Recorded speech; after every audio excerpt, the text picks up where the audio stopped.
هەموو ساڵێک لە یەکەم ڕۆژی مانگی شوبات یادی ڕۆژی جیهانی باڵاپۆشی دەکرێتەوە. تیایدا 116 وڵات بەشداری ئەو یادکردنەوەیە ئەکەن بە چالاکی جۆراوجۆر بۆ بەرزکردنەوەی هۆشیاری لەسەر باڵاپۆشی و قوڵکردنەوەی لێبوردەیی ئاینی لە نێوان دینەکان و تێگەیشتنی ئەوانی تر بەرامبەر بە باڵاپۆشی. لەو چوارچێوەیەشدا لە پەیمانگای تەکنیکی تایبەتی ڕەواندوز لەلایەن قوتابیانەوە سمیناری تایبەت بە باڵاپۆشی ئەنجامدرا.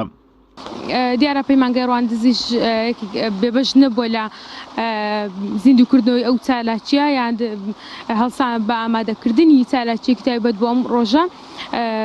بە خۆشحاڵیەوە سیمینارێکمان پێشکەش کرد دەربارەی باڵاپۆشی و هەڵسوکەوتکردن و چۆنێتی باڵاپۆشکردنی و چۆن خانمێک کەسێک کە باڵاپۆش بێ دەبێت چۆن بێت. لە 2 شوباتی لە وڵاتە یەکگرتووەکانی ئەمریکا خانمێک لە نیویۆرک کە دەژیا هەست بۆ کرا کە بێڕەزیان کەم دەکرێتەوە لە نرخی حیجاب و باڵاپۆشی لەبەرەوە ڕۆژێک دیاری کرا.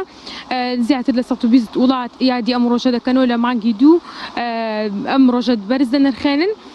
سوودەکانی ئەو کەسێک کە باڵاپۆش حیجاب بە لایەنی دەرونیان ئەو کەسە ئارامترە، دەبێت هۆی دروستبوونی باوەڕ و متمانێکی زیاتر بخۆت.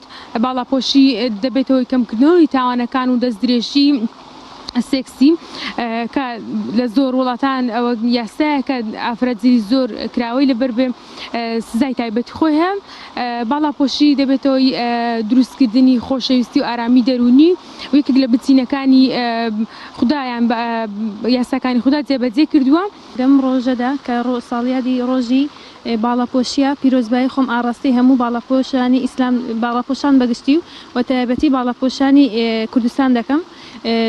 ئێمە وەکو باڵاپۆشیانی ڕێز و شکۆیەکی تایبەتمان پێدەبەخشێ و هەروەها بێتوانێ لە چاو کەسانی کە جیاوازین پێویستە هەموو ئافرەتێک خۆدا بپۆشێت و پێویستە بە جوانی بێتە دەر لە ماڵەوە. ئامۆژگاریم ئەوەیە هەست کەسێک هەر ئافرەتێک ڕاستە لە ناغدا شەرتە، ینی هێندێک ئافرەتەیە دەڵێ ڕاستە من حیجاب نیم بەڵام ناخێکی جوانم هەیە، ڕاستەوە شەرتە بەڵام ینی خوای گەورە مادەم وازبی کردووە ئێمە پێویستە لەسەرمان ئامۆژگاریەوان دەکەم خۆیان دابپۆشن و بە تایبەتی لیسکەکانیان هەورە جلوبەرەکانیشیان بە تەواوەتی دابپۆشن. باڵاپۆشی سوودی زۆری هەیە بۆ ئافرەتان هەروەها ڕێکپۆشی لە پیاواندا.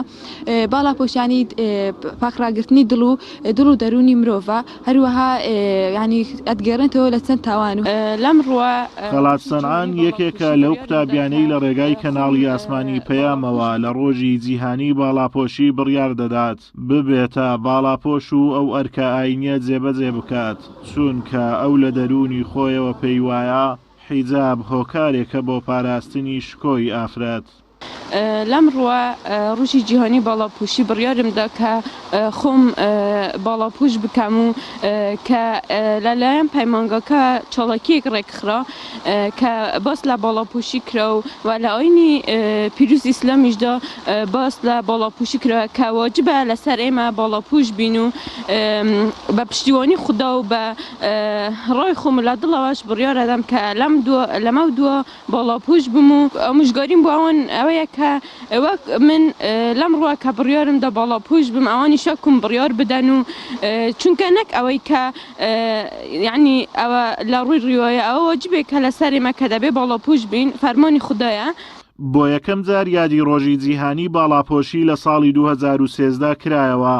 بیرۆکەی ئەم ڕۆژە دەگەڕێتەوە بۆ خاتوونێکی باڵاپۆش بە ناوی نازیمە خان کە لە ویلایەتی نیویۆرکی ئەمریکا دەژیت. لەو ڕۆژەدا بانگەوازی کرد بۆ ئافرەتێکی موسڵمان و ناموسڵمان بۆ پۆشینی حیجاب. هۆکاری دیاریکردنی ئەم ڕۆژەش دەگەڕێتەوە بۆ ئەو دژایەتیە زۆرەی لەلایەن نەیارانی ئیسلامەوە بەرامبەر بە باڵاپۆشی دەکرێت. ئازادۆمەراوەی کەناڵی ئاسمانی پەیام، قەزای ڕەواندوز.